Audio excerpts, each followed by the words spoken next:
they view? When did they chart? The data shows who played what part. Was a note changed? Was an alert displayed? The audit trail knows, while memories can fade. So whether you're a lawyer, nurse, or sleuth, pull up a seat, we'll search for the truth. Every click leaves a clue in the fray. This is what the chart won't say. Hi everyone, this is Saira Pasha. Welcome to my channel, What the Chart Won't Say. This is episode 3, and in this episode, I will be going over in detail what exactly an electronic medical record or EMR audit trail is. Now, if this is the first video of mine that you're watching, I actually strongly recommend that you stop and that you go back and you start with episodes 1 and 2. That way, this video will make a lot more sense. I realize that my audience is made up of a wide variety of people. Some of you are lawyers. Some of you are medical professionals, doctors, nurses, etc. Some of you are true crime enthusiasts who love a good investigation, no matter the topic. And maybe some of you just clicked on my thumbnail because it looked interesting or you liked my shirt. But no matter how you got here, you all have one thing in common. At some point in your life, you were a patient. And if you were a patient in the last 10 years, then very likely you had medical records created for you in an electronic medical records system. I put together a little 2-minute summary using narration, some images, just to make it a little bit more interesting. I'm going to go ahead and play that now, and then I will come back on camera and talk more about audit trails. Before EMR systems were common, medical records were handwritten and stored in folders and filing cabinets. Accurate, detailed records are critical for safe, continuous care. They tell the next nurse, the covering physician, or the consulting specialist what's already been done, which medications were given, and what the plan is. They prevent duplication, confusion, and dangerous gaps. There's a saying every medical professional knows: if it wasn't charted, it didn't happen. Paper records had plenty of downsides. They could be lost, damaged, or misfiled. Handwriting was sometimes impossible to read. And because there were no automatic timestamps, you couldn't always be certain when something was written or changed. Electronic records fixed many of those issues. They're legible, instantly searchable, and available to multiple clinicians at once.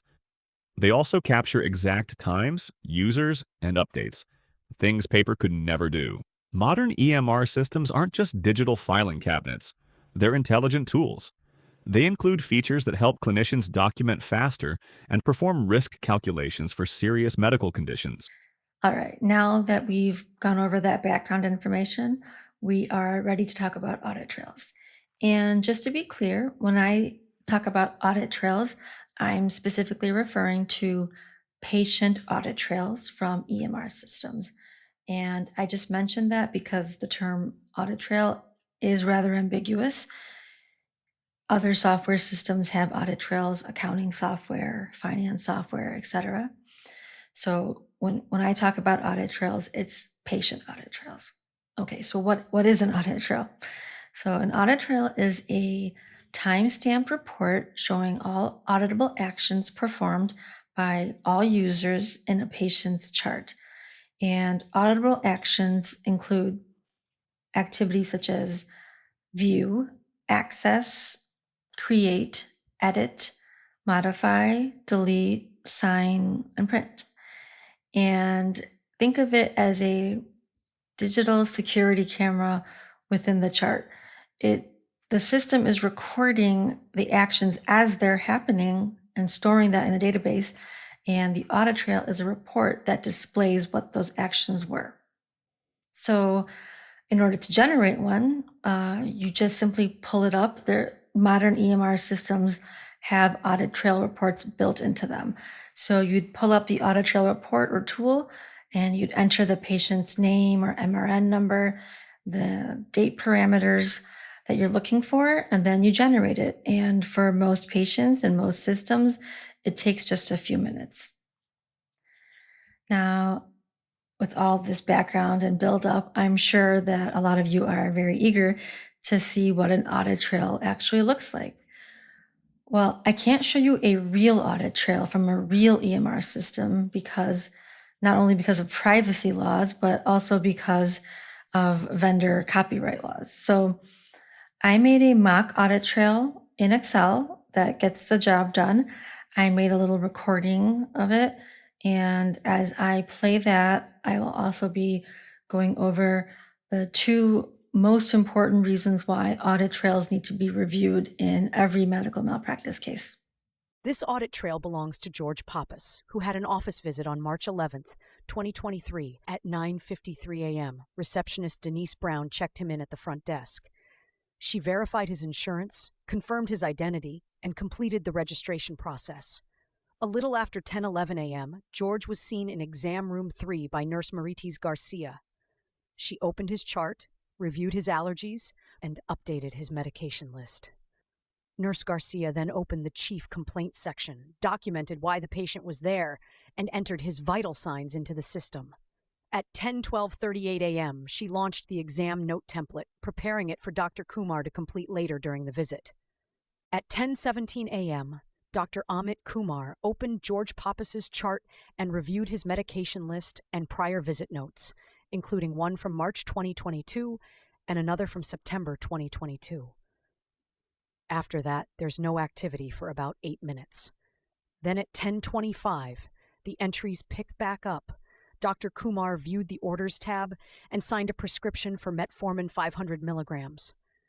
At 10:26, Dr. Kumar finalized and signed his note for this visit. Let me explain a practical example from the mock audit trail we just reviewed. Consider this scenario.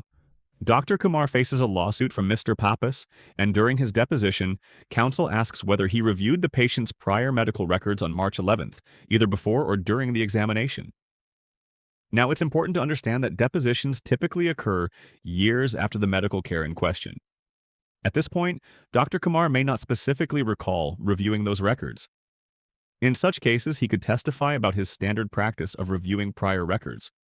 However, without an EMR audit trail, the jury would have to make their determination solely based on Dr. Kumar's credibility, which is inherently subjective. The audit trail provides us with objective, contemporaneous evidence demonstrating that Dr. Kumar accessed 2 specific prior visit notes on the date in question. Let me clarify an important point about audit trails. They vary from patient to patient because medical care is inherently individualized. The healthcare industry utilizes various electronic medical record systems, each designed for specific healthcare settings. Whether that's hospital inpatient care, primary care practices, or specialized departments such as radiology or obstetrics. While the visual presentation of audit trails may differ across these systems, they all serve a crucial function, documenting a more comprehensive timeline of care than what appears in standard printed medical records.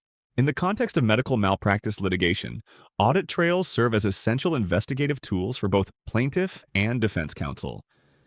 They're valuable not only for establishing a detailed chronology of events, but also for 2 other critical purposes.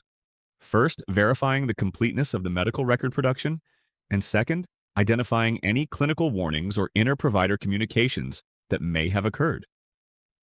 This information often proves highly relevant to the allegations at hand. Let me walk you through how medical records are typically obtained. When plaintiff's counsel needs documentation, they submit a formal written request to the healthcare facility. In response, the facility produces something called the Legal Medical Record Set. This set includes standard documentation such as progress notes, medical orders, medication administration records, diagnostic imaging, laboratory results, and nursing assessments. However, and this is a crucial distinction, this standard set doesn't capture all medical documentation generated for the patient. The audit trail reveals additional layers of documentation that wouldn't otherwise be visible, including draft notes, deleted entries, communications between healthcare providers, and the presence or dismissal of clinical decision support alerts. All right, so hopefully after watching that, you guys are all in agreement with me that reviewing audit trails should be a mandatory part of case workup in a medical malpractice investigation. And I want to make one thing clear. I did not create this video to make people paranoid, and I'm not a conspiracy theorist, and I'm certainly not suggesting that everybody runs out and demands audit trails for their own records. And I'm not even saying that every audit trail contains a smoking gun. But what I am saying is that there's so much objective evidence in audit trails that cannot be perceived from the medical records that tells the complete story, or a much more complete story, of what happened in a case where medical negligence is alleged. And, audit trails don't take sides. They're not pro-plaintiff, they're not pro-defense. It's just data, and it's data that I think would be very compelling to jurors. If you work in the medical legal world like I do, and you want to learn more about EMR audit trails, you're in the right place. And if not, if you're just somebody who is curious and you like learning new things, I also hope you enjoyed watching this video. Let me know in the comments below, and don't forget to subscribe. If you're ready for more, I've actually already posted episode 4. And in that episode, I go over a real case that I worked on that went to trial, and I testified in it as an expert in front of a jury. I think you'll really enjoy it. That's it for this episode.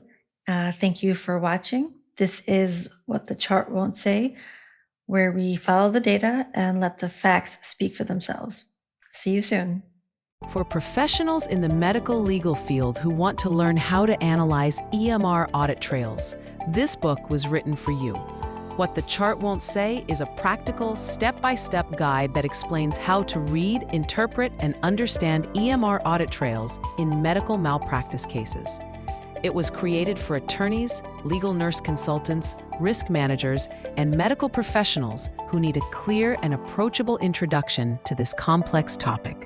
In-person classes will also be offered in early 2026 in the Chicagoland area for those who want to expand their knowledge and apply these skills in practice. Instructions for purchasing the book and signing up for classes will be announced on November 1st.